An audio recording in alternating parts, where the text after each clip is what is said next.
Alors bonjour à tous. Aujourd'hui, nous allons raconter le récit de Saint Mélène, évêque de Rennes à son époque, donc qui naquit très probablement en 456 de notre ère. Alors pourquoi très probablement? Puisque certaines sources le donnent également en 442, mais il est plus probable que ce soit en 456. Ce que nous savons également, et ce dont nous sommes sûrs, c'est qu'il connut la mort en 530, donc de notre ère. Alors à son époque, pour resituer un petit peu, le pape, les deux papes qu'il a pu connaître durant sa vie furent Saint Léon le Grand et Boniface II, et le roi de France à ce moment-là était Mérové. Il y a eu également Childebert Ier durant sa vie. Alors Saint Mélène, il est nommé par les Bretons Saint Malany. Donc il naquit dans le diocèse de Vannes, donc comme on l'a dit tout à l'heure, soit en l'an 442, soit en l'an 456, mais plus probablement la seconde date, à Platz, sur le bord de la rivière de Vilaine, à peu près dans le lieu que l'on appelle aujourd'hui Brin, B-R-A-I-N. Illustre par son origine, il le fut encore davantage par ses vertus. Élevé de sa plus tendre enfance par de grands prélats, il fit de merveilleux progrès dans les lettres sacrées. Sa foi était déjà si vive qu'il opérait des miracles.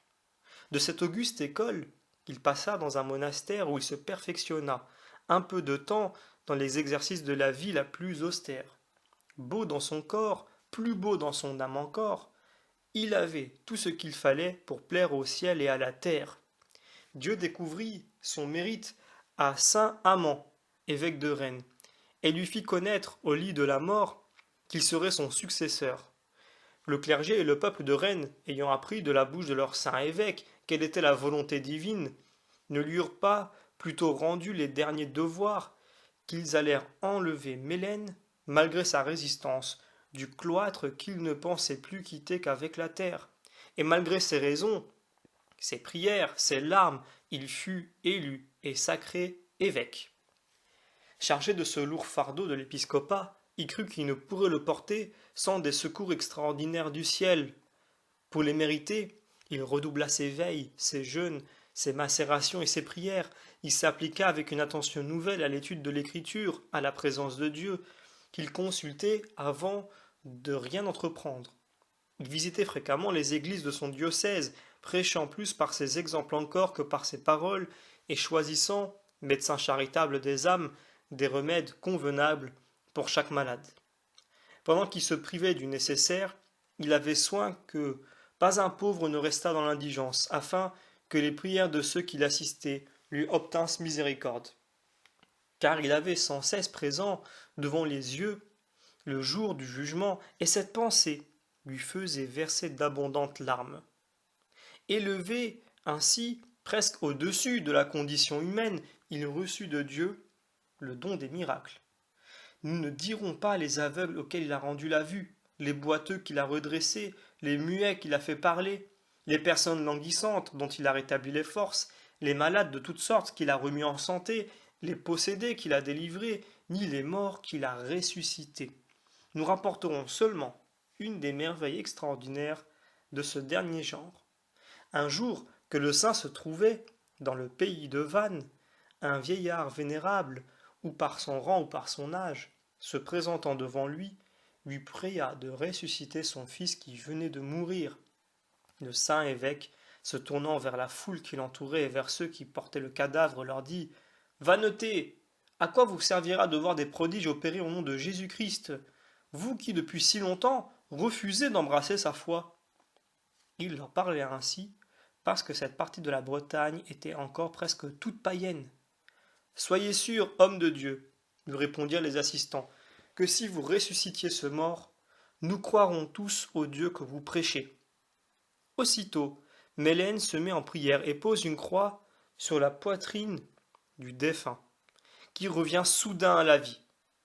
Après ce prodige, il ne resta plus personne dans le pays qui ne reçut le baptême et ne le professa la foi catholique. L'humble thaumaturge cachait autant qu'il pouvait ses œuvres miraculeuses. Il imposait rarement les mains aux malades, sans employer en même temps sur eux ou l'eau bénite, ou l'huile sainte, afin qu'on attribuât les guérisons à ces objets sacrés. Tant de vertus ne permirent pas que saint Mélène demeura inconnu à Clovis, roi des Francs. Ce prince en fit l'un de ses principaux conseillers, et ce fut par la docilité qu'il eut pour les avis du saint évêque qu'il bâtit plusieurs églises nouvelles, releva celles qui se trouvaient abattues par le malheur des temps, et fonda quelques monastères avec la décence qui convenait à ces établissements. Ce fut aussi par les conseils de Mélène que Clovis répandit ses libéralités sur les indigents, honora les serviteurs de Dieu, de quelque état qu'ils fussent, gouverna ses peuples avec justice et employa utilement son autorité à la propagation de la foi et à l'augmentation du culte divin. Enfin, notre saint fut un de ceux qui contribuèrent le plus à faire assembler le premier concile d'Orléans en 511, et il s'y distingua d'une manière particulière entre toutes les autres, soit en réfutant les objections des hérétiques, soit en établissant solidement les dogmes sacrés de l'Évangile. Plusieurs années après ce concile, saint Mélène et quelques autres se trouvèrent à Angers, le premier jour du carême. Tous les prélats lui déférèrent l'honneur de célébrer le sacrifice dans l'église de la Mère de Dieu, qu'on a depuis appelé le Ronceret, célèbre monastère de femmes. Et Mélène, après le sacrifice, distribua aux 4 évêques des eulogies sacrées, une espèce de pain béni, en signe de charité et de communion, et leur donna la bénédiction. 3 d'entre eux, saint Aubin d'Angers, saint Victorius II du Mans et saint Lot des Coutances, consommèrent leur eulogie. Le 4e, saint Mars, préférant le jeûne à la charité, laissa tomber son eulogie dans son sein au lieu de la manger. Mais, lorsque les saints prélats, après s'être donné le baiser de paix, furent retournés dans leur diocèse, saint Mars eut de grands remords, s'accusant d'avoir manqué de respect pour une chose sacrée, et mit après le jeûne la charité que saint Paul place la première des vertus. On dit que Dieu, pour l'éclairer, avait changé l'eulogie en serpent. Il alla donc trouver saint Mélène, puis saint Aubin, ensuite saint Victorius II, pour se prosterner devant eux et obtenir son pardon. Il revint enfin trouver saint Mélène qui lui donna l'absolution et le délivra ainsi de ses peines. Le saint évêque était alors à Platz, dans le monastère qu'il avait bâti sur son propre héritage. Un de ses voisins, Eusèbe, roi de Vannes, fut obligé d'avoir recours à lui pour une faute suivie d'un grand malheur. Ce prince avait fait un cruel ravage avec ses troupes dans le canton de Comblesac, suivant les emportements d'une fureur aveugle. Il lui avait fait arracher les yeux et couper les mains à un grand nombre d'habitants, mais la nuit suivante, il se sentit tourmenté de douleurs insurmontables, et les médecins qui fit venir ne purent lui donner aucun soulagement. Au bout de 3 jours, sa fille, nommée Aspasie, tomba dans des convulsions si violentes qu'on les attribua à une possession du démon. On pria saint Mélène de venir voir les malades à Primeville. Il s'y rendit de Platz avec quelques-uns de ses religieux. Eusèbe confessa son crime avec larmes, reconnut qu'il souffrait justement et supplia le saint évêque d'employer son crédit auprès de Dieu pour sa guérison et celle de sa fille Aspasie. Mélène, après lui avoir imposé une pénitence proportionnée à sa faute et à son repentir, lui dit pour le consoler : « Cette infirmité, mon frère, ne vous a pas été envoyée de Dieu pour vous faire mourir, mais pour vous mettre dans la voie du salut et vous porter à rendre à votre Créateur l'honneur qui lui est dû. » Cela dit, il le frotta 3 fois d'huile sacrée, en invoquant le nom du Seigneur, et le malade, se trouvant aussitôt mieux, se leva et rendit grâce à Dieu. Après cela, Mélène s'approcha du lieu où était Aspasie et lui rendit la santé du corps et de l'esprit par la vertu efficace de ses prières. Comme il ne pouvait souffrir les louanges, il demanda aussitôt la permission de se retirer. Eusèbe ne la lui accorda qu'à regret. En même temps, à la prière d'Aspasie, et pour marquer sa reconnaissance envers Dieu, il fit présent à saint Mélène de toute la terre de Comblesac, pour aider à l'entretien des saints disciples qu'il élevait dans son monastère de Platz. Mélène se rendit à Rennes, où il continua de joindre les vertus d'un solitaire parfait à celles d'un pasteur vigilant et zélé. Il retournait souvent à son établissement de Platz pour y goûter, à loisir, le repos solide qu'on ne trouve qu'en Dieu. Ce fut là que Dieu lui fit connaître le jour de sa mort. il l'annonça lui-même à ses disciples pour les préparer à la douleur de cette cruelle séparation. Ce moment heureux pour lui, triste pour eux, approchant, il leur donna, avec sa bénédiction, l'absolution générale selon l'usage des évêques. Il tâcha de les consoler. Il leur fit un discours pathétique sur les devoirs et sur la manière dont ils devaient se conduire, tant pour leur propre sanctification que pour l'édification des fidèles. Il prit ensuite le corps et le sang de Jésus-Christ, et muni de ses saints viatiques, il quitta la terre le jour qu'il avait marqué, c'est-à-dire le 6 novembre de l'an 530.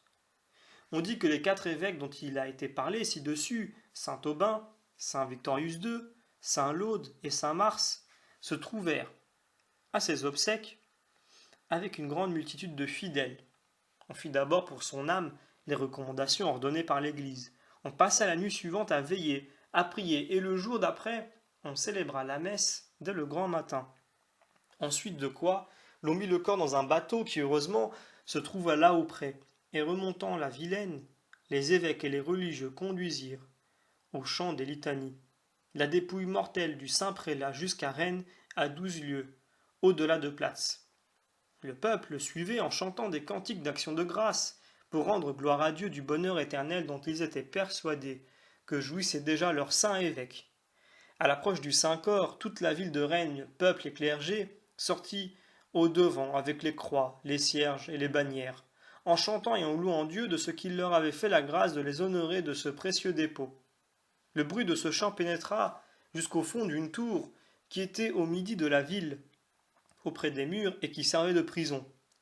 12 voleurs, que l'on y tenait enchaînés, instruits de la joie universelle, commencèrent à joindre leur voix lamentable à ces chants mélodieux, invoquant la miséricorde de notre Sauveur et le secours de son saint pontife.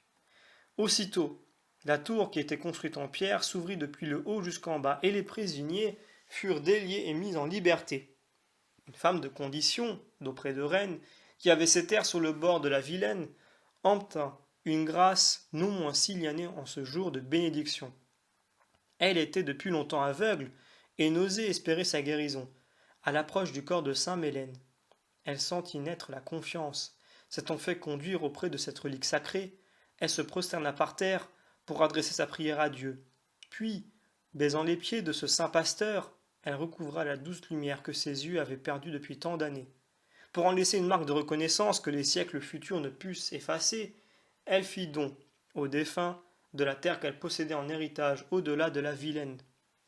Les 4 saints prélats dont nous avons parlé portèrent de leurs propres mains le corps de saint Mélène, au lieu que la Providence lui avait destiné, où il a plu à Dieu d'honorer sa mémoire de plusieurs miracles.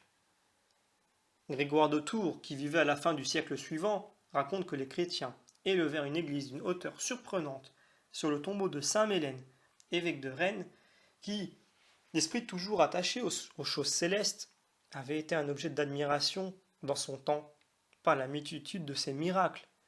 Dans la suite, le feu ayant pris par accident à cette église et l'ayant entièrement consumée, la toile, matière des plus combustibles, qui couvrait le sépulcre du saint confesseur, n'en fut point endommagée, non plus que le corps du saint évêque. Venance Fortuna raconte un trait non moins merveilleux de saint Mélène. Il dit dans la vie de saint Paterne, évêque d'Avranches, que Mélène, Léontien, évêque de Coutances, probablement saint Laude, et Vigor, évêque de Bayeux, 3 saints prélats, qu'il avait plu à Dieu d'appeler à lui, apparurent une nuit à saint Paterne et dans cette vision l'ordonnèrent évêque. Il est à croire que saint Paterne se montra très reconnaissant envers saint Mélène, et comme on sait qu'il établit beaucoup de monastères en diverses contrées, et entre autres dans le pays de Rennes, l'abbaye élevée sur l'endroit où reposait le corps de saint Mélène, et qui porte son nom, est sans doute redevable de sa fondation à saint Paterne. La portion la plus considérable des reliques de notre saint fut conservée dans l'église de Saint-Mélène et portée à Bourges en 853, pendant les ravages des Normands. On ne sait pas par quel hasard Roran, aïeul de Gervais, archevêque de Reims, avait eu une partie de ces mêmes reliques, qu'elle conservait avec une extrême vénération à Argentré, terre qui faisait partie de son douaire. Mais il est sûr que Gervais, son petit-fils, en fit présent à Even, abbé et restaurateur de Saint-Mélène, et depuis archevêque de Dole. Dans la lettre qui accompagne ce présent, il raconte beaucoup de miracles dus aux saintes reliques dont il a été témoin, ou qu'il tient des témoins oculaires. Le corps de saint Mélène, on ignore s'il s'agit d'une autre, fut levé en 1231 au château de Preuilly par l'archevêque de Tours. Hervé, deuxième du nom, abbé de Saint-Mélène de Rennes, qui vivait en 1258, eut soin d'apporter dans son abbaye une partie de ses bienheureuses cendres, qu'il obtint des moines de Preuilly. Enfin, l'an 1679, Jean-Baptiste d'Estrades, ancien évêque de Condom et abbé de Saint-Mélène, reconnut les reliques du saint patron de son abbaye et les plaça dans une châsse neuve de bois doré. Il ne reste plus aujourd'hui dans l'église de l'ancienne abbaye qu'un morceau du tibia du saint et des parcelles à la cathédrale de Rennes. Le diocèse de Rennes célèbre la fête de Saint-Mélène le 6 novembre. Jean-Baptiste de Beaumanoir, évêque de Rennes, l'avait retranché ainsi que beaucoup d'autres en 1710. Certains martyrologues, entre autres le romain, marquent le décès de Saint-Mélène au 6 janvier. On a représenté Saint-Mélène avec un démon sous les pieds, symbole qui lui est commun avec tous les saints missionnaires qui ont chassé les démons des cœurs des peuples, délivrant un possédé en lui administrant un soufflet. Ce miracle fut opéré avant sa mort, mais ce qui le caractérise surtout, c'est une barque dématée, remontant la Vilaine et emportant son cercueil, sans le secours des voiles, contre le courant des eaux. Alors, si nous pouvons tirer une morale ou un enseignement de ce récit de la vie de Saint Mélène, comme il est coutume d'ailleurs sur la chaîne lorsque l'on raconte le récit de la vie d'un saint, eh bien, encore une fois, c'est bien d'avoir un respect profond envers les saints et les saintes de l'Église. C'est bien aussi de leur vouer un culte, de demander l'intercession, puisqu'ils intercèdent auprès du Seigneur pour nous. Mais c'est encore mieux de connaître leur récit et leur vie pour que nous puissions nous aussi comprendre que dans notre condition humaine, nous sommes capables, comme nous l'avait promis Jésus, de faire encore plus de choses que lui, des choses encore plus grandes. C'est ce que le Christ nous a dit. Et comme le Christ lui-même, eh bien ça reste Dieu fait homme, alors forcément, il peut faire des choses extraordinaires, et cela ne nous étonne pas puisqu'il est Dieu. Et on se dit, mais nous sommes de pauvres humains, que pouvons-nous faire? Eh bien non, Dieu fait partager ses trésors, Dieu fait partager ses dons, et il les donne à ses enfants, parce que ses enfants lui font confiance, alors lui fait confiance à ses enfants. Et il leur permet de venir dans son coffre à trésors, j'ai envie de dire, et de puiser autant qu'ils veulent des richesses, puisqu'il sait très bien que ces richesses-là, ils sauront les utiliser à bon escient. Et c'est ce que nous avons vu aujourd'hui avec Saint Mélène. Donc, nous aussi, ayons confiance en Dieu. Aimons Dieu et notre prochain. Ayons le courage, plus que jamais, surtout à notre époque, d'annoncer le Christ dans les contrées qui peuvent paraître loin, et qui peuvent paraître non pas seulement loin géographiquement, mais loin de Dieu. Donc, des personnes dont le cœur peut sembler être très loin de Dieu. On a vu que Saint Mélène, par un miracle, a réussi à convertir des peuples entiers. Néanmoins, il nous n'est pas impossible aujourd'hui à nous aussi de manifester ces dons que le Seigneur nous met à disposition, afin, nous aussi, de rapprocher les âmes qui se sont éloignées de Dieu. Et comme on le voit toujours au travers des récits de ces saints, eh bien, c'est d'abord, dans un premier temps, qu'on le veuille ou non. Et ça, quand je dis qu'on le veuille ou non, c'est surtout pour les autres courants, chrétiens ou qui se disent chrétiens, c'est d'abord l'attitude qui est la première forme d'évangélisation. C'est d'abord manifester soi-même les qualités du Christ et donc l'amour de Dieu. Et c'est ainsi déjà que le regard des autres peut se porter sur cette lumière que nous manifestons, puisque l'homme sans Dieu est ténèbre, il est sombre, mais l'homme accompagné de Dieu, l'homme qui accepte cette relation avec Dieu, par contre, bien, il est dans la lumière, et c'est ce que nous dit Jésus dans l'Évangile, une lumière n'est pas faite pour être cachée. Donc d'abord, dans un premier temps, c'est d'être soi-même les acteurs, ou tout simplement le Christ vivant, le Christ visible pour les autres. Et ainsi, nous ferons naître en eux l'amour pour ce Christ invisible pour l'instant, et encore plus invisible pour eux, puisque pour eux, il est même absent. Mais non, il n'est pas si absent que ça en fait.